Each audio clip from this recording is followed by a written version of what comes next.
السلام عليكم. ما هو بقى لما عملتيش الجلاش الحلو بالطريقه دي بصراحه كده فايتك كتير.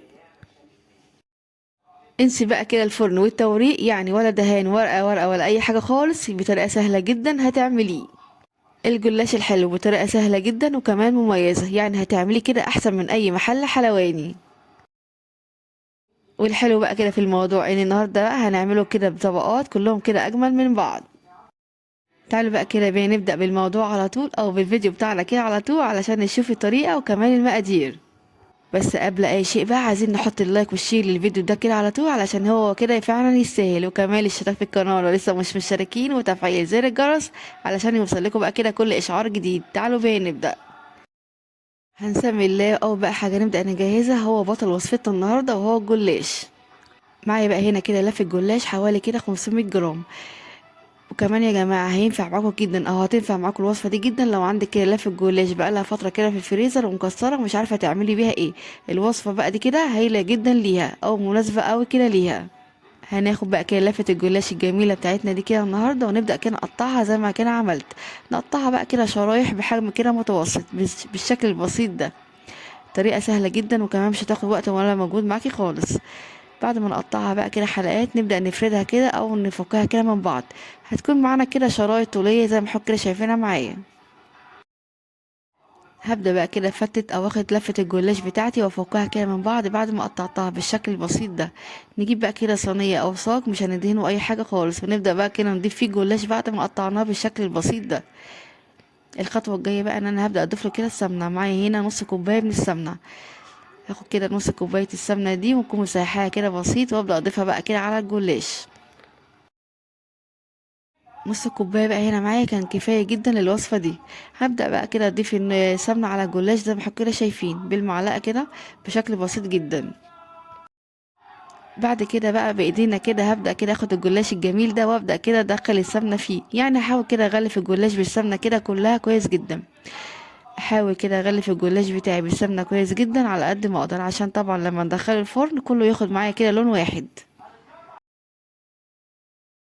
وده كده يكون شكل الجلاش معايا قبل ما ابدا كده ادخله الفرن. غلفته بقى كده بالسمنه كويس جدا.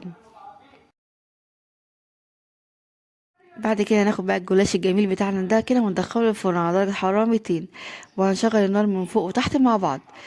وكل 5 دقايق هنطلع الصينية بتاعتنا او الصاج ونقلبه كده تقليبة بسيطة.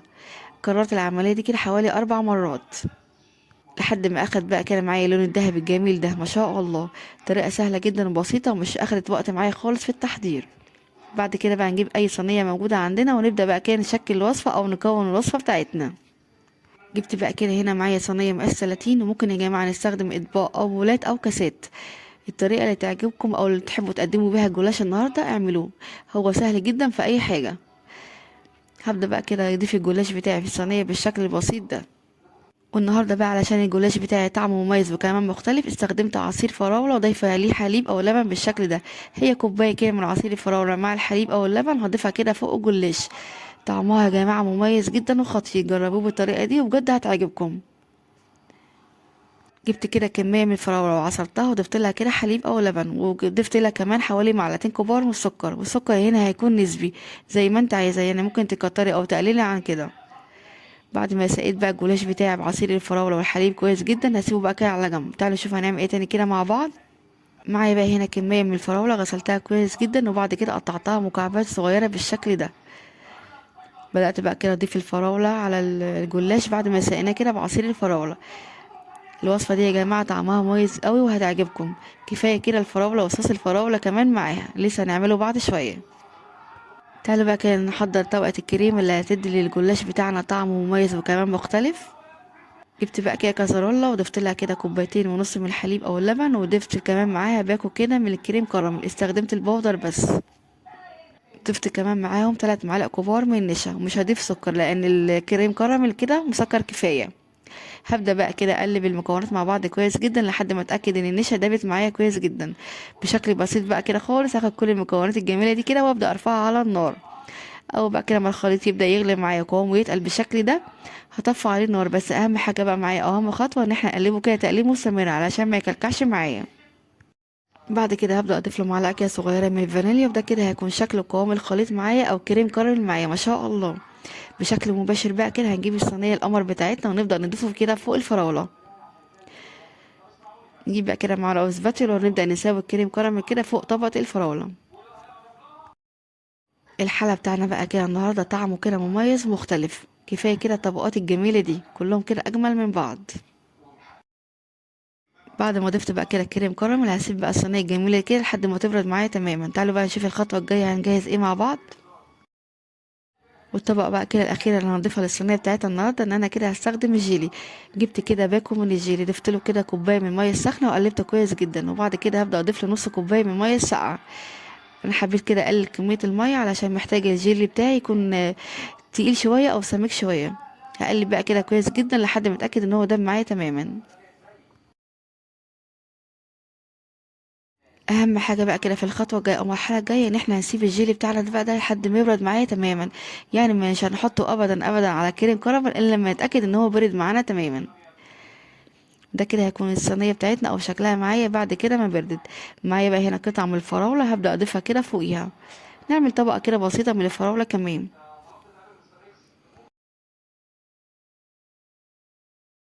بشكل بسيط بقى كده خالص هبدا ارص قطع الفراوله فوق طبقه الكريم كراميل. وطبعا الكريم هنا يا جماعه هيكون برد معايا.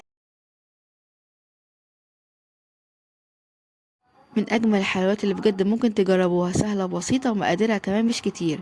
وغير كمان هي مش مكلفه، هي كلها مكونات كده موجوده عندنا في البيت. وكمان بقى الفراوله كده كلنا بنحبها، موجوده بقى كده في السوق متوفره ما شاء الله. ممكن نعملها كده بوصفات كتير. وده كده هيكون شكل الصينيه معايا بعد ما ضفت ليها كده الفراوله ما شاء الله. هنجيب بقى كده في التوقيت ده الجيلي بعد ما برد معانا تماما ونبدا كده نضيفه كده فوق الفراوله. اهم حاجه يا جماعه في الخطوه دي ان احنا نخلي الجيلي بتاعنا يكون بارد معانا تماما. هبدأ بقى كده اضيف كل كمية الجيلي الموجودة معانا فوق الفراولة بالشكل ده.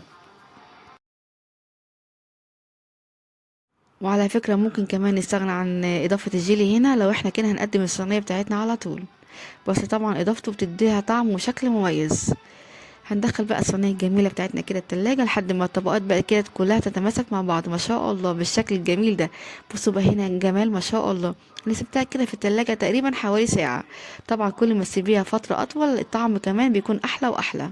تعالوا بقى كده ناخد مع بعض معلقة علشان نشوف قد ايه الطبقات كده متناسقة مع بعض ما شاء الله. معلقة بقى كده ورا معلقة مش هتشبعوا بقى كده منها بجد خالص. جربوها بالطريقة دي وهتعجبكم جدا.